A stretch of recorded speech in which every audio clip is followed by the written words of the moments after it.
పూర్వం ఆలయాల్లో షోడశోపచార పూజల్లో భాగంగా నృత్య పూజ కూడా మనకు అనునిత్యం జరుగుతూ ఉండేది. ఉత్సవ సమయాల్లో ముఖ్యంగా ప్రజల కోసం ప్రబంధ సాంప్రదాయాలుగా నాట్యాన్ని ప్రదర్శిస్తూ ఉండేవారు. అలాగే దేవాలయంలో కేవలం దేవుడి ఎదుట ప్రతినిత్యం ఉదయం మేల్కొల్పు సేవ నుంచి రాత్రి పవలింపు సేవ వరకు జరిగేటువంటి విశేషమైనటువంటి పూజాది కార్యక్రమాల్లో దేవుడికి అంకితంగా ఇవ్వబడినటువంటి నర్తకిమరి కావచ్చు, నర్తకులు కావచ్చు, ఆయా వివిధ పూజలకు సంబంధించినటువంటి నృత్యాలను ఆ భగవంతుడి ముందర మాత్రమే ప్రదర్శించేవారు. అయితే కాలక్రమేణా ఎన్నో రాజకీయ సాంఘిక మార్పుల వలన ఆ చట్టం, దేవదాసి చట్టం అనేది వచ్చి ఆ వ్యవస్థని పూర్తిగా కనుమరుగైపోయింది. కానీ ఇప్పటికే కొన్ని దేవాలయాల్లో కనీసం ఉత్సవాలు జరిగే సమయంలో ఇటువంటి ప్రదర్శనలు ఏర్పాటు చేస్తూ మన భారతీయ సంస్కృతి సాంప్రదాయాలను ముందు తరాలకు అందించే విధంగా అవకాశాలు కళాకారులను ప్రోత్సహిస్తూ ఉన్నారు. కళాకారులకి ప్రోత్సాహము, సరైనటువంటి వేదిక లేకపోతే కళలు నిలవడం అది అందరికీ తెలిసిన విషయమే. నేర్చుకొని ఇంట్లో కూర్చుంటే ఏం లాభం? నేర్చుకున్న దాన్ని ప్రదర్శించగలిగితేనే ఆ కళకి సార్థకత్వము, కళాకారుడికి సార్థకత్వం. అటువంటి అవకాశాలు ఇటువంటి దేవాలయాల్లో మా కళాకారులకు అందించడము మాకు చాలా ఆనందదాయకమైనటువంటి విషయం. అయితే ఈరోజు ఈ ఉత్సవాల్లో భాగంగా ప్రతి సంవత్సరం జరిగేటువంటి వైభవోపేతమైనటువంటి ఆ త్రిశక్తి స్వరూపిణులకు జరిగేటువంటి ఉత్సవాల్లో భాగంగా ఈరోజు సహస్ర కలశారాధన ఇంతసేపు మనం తిలకించాము. అటువంటి అద్భుతమైనటువంటి ఈ కార్యక్రమం జరుగుతున్న ఈ రోజు మా ప్రదర్శన ఇక్కడ మేము చేయడం మాకు చాలా ఆనందంగా ఉంది. అమ్మవారు, అయ్యవారు, స్త్రీ పురుషులకు భేదం లేదు. ఆ శక్తి స్వరూపిణి ఆ శివుడు సాక్షాత్తు పరమశివుడి అర్ధనారీశ్వర తత్వంతో శివపార్వతులకు భేదం లేదని, స్త్రీ పురుషులకు భేదం లేదని చెప్పడం జరిగింది మనకు ఎప్పుడో. అటువంటి తత్వం కలిగినటువంటి పరమశివుడి యొక్క తాండవం రకరకాలుగా ఉంటుంది. అయితే ఈరోజు మేము ఇక్కడ శివ ప్రేరణ తాండవం, అంటే శివుడు సాక్షాత్తుగా ప్రదర్శించేది శివతాండవము. శివుడి ప్రేరణ పొందడానికి భక్తుడు చేసేటువంటి ప్రేరణ తాండవం.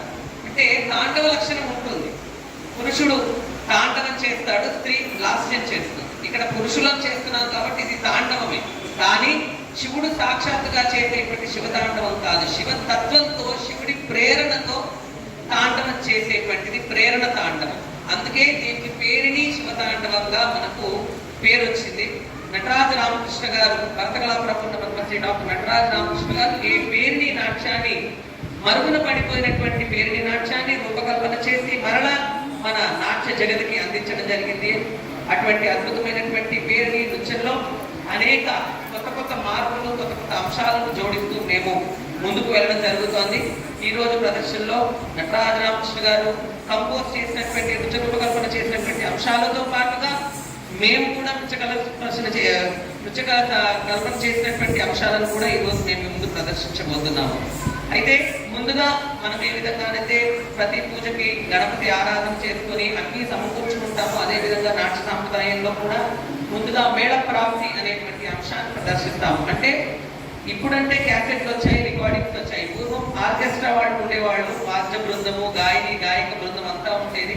అందరూ ఒక తాటికి రావడానికి ఒక అంశాన్ని ప్రదర్శించి, ఆ ప్రదర్శనలో అందరూ ఒక తాటి మీదకి వచ్చేవాళ్ళంటే ఒక రూట్, ఒక లైన్ ని సెట్ అవ్వడానికి మేళ ప్రాప్తి అనేటువంటి అంశాన్ని ప్రదర్శించేవారు. ఆ అంశాన్ని ఇప్పుడు మీ ముందు ప్రదర్శించి చూపిస్తాం.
అనంతరం ఇది శుద్ధ నృత్యం.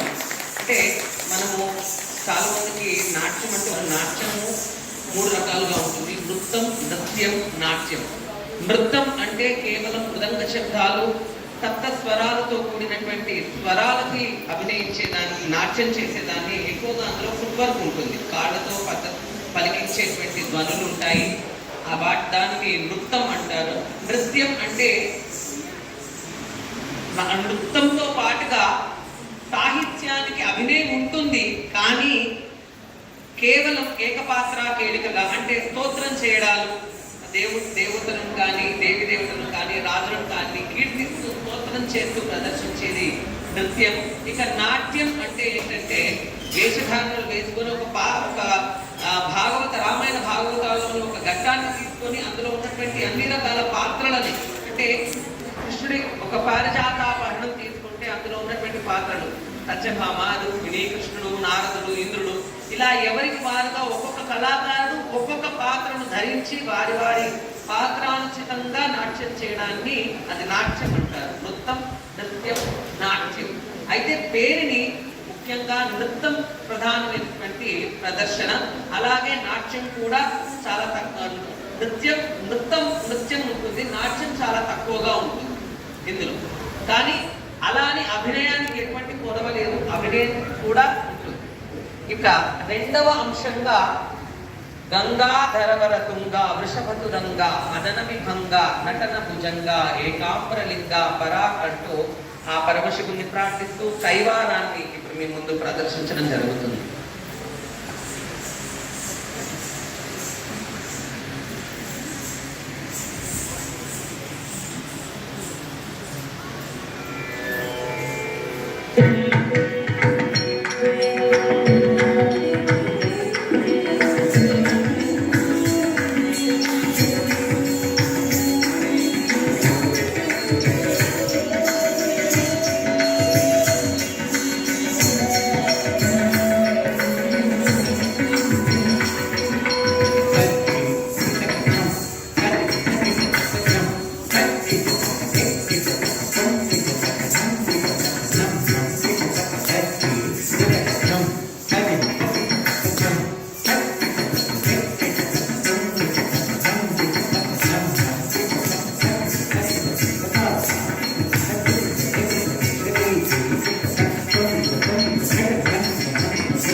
యతి విన్యాసాలు. యతులు అంటే ఒక జతిని ఒక క్రమంలో రాయడాన్ని యతి అంటారు. అంటే అవి రకరకాల ఆకారాలను పోలి ఉంటాయి. ఒక్కొక్క జతి రాసే పద్ధతి ఒక్కొక్క ఆకారాన్ని పోలి ఉంటుంది. అటువంటి ఆకారాలతో కూడినటువంటి ఆ జతులపై ప్రదర్శన ఇప్పుడు మేము ముందుగా తహన విన్యాసం. కేవలం ఇందులో తాం అనే ఒక శబ్దాన్ని మాత్రమే మృదంగ విద్వాంసుడు ధ్వనిని సృష్టిస్తూ ఉంటే ఆ ధ్వని మీద వచ్చేటువంటి ప్రకంపనలకు అనుగుణంగా నర్తకులు వివిధ రకాలైనటువంటి విన్యాసాల్ని, పాదహస్త విన్యాసాల్ని ఈ విన్యాసంలో ప్రదర్శించడం జరుగుతుంది. ముఖ్యంగా తాం అనేటువంటి శబ్దం ఏదైతే ఉందో మనకు ఓం అనేది మనుషులకు ఎంతైతే పవిత్రమైనటువంటి ప్రణవనాదమో, మృదంగానికి ప్రణవనాదం తాం. మృదంగం నుండి తాం అనేటువంటి శబ్దాన్ని ఓంకార శబ్దంగా భావించడం జరుగుతుంది. అటువంటి తాం అది వింటూ ఉంటే తాం ఎండింగ్ లో ఓంకారం వస్తుంది. సో అటువంటి తాం అనే శబ్దాన్ని మృదంగంపై వాయిస్తూ ఉంటే ఆ తాం అనే శబ్దం మీద ప్రదర్శించడం ఈ యతి విన్యాసాల్లో ప్రత్యేకత. తహన యతి విన్యాసం.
తహన విన్యాసం అనంతరం తర్వాత విన్యాసం సమయతి విన్యాసం. సమ విషమం, ఒక సరి ఒక బేసి కలిస్తే మళ్ళీ సరి అవుతుంది. బేసి అవుతుంది. అంటే 2 బేసీలని కలుపుతూ సరికి తీసుకొని రావడం ఇందులో అంశం. 8 అక్షరాల క్రియలు కలిగినటువంటి ఆ తాళంని 5, 3 అంటే తక్కిట్ట తక్కిట్ట తక్క అనేది 8 అక్షరాలు. కానీ తక్కిట్ట 3 అక్షరాలు, తక్కిట్ట తక్క 5, 3, 5 కలిపి 8గా తీసుకొని రావడం ఈ అంశంలో ప్రత్యేకత. దీనిని సమయతి విన్యాసం అని పిలవడం జరుగుతుంది.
సమయతి విన్యాసం అనంతరం తర్వాతి అంశం ఢమరుక యతి విన్యాసం.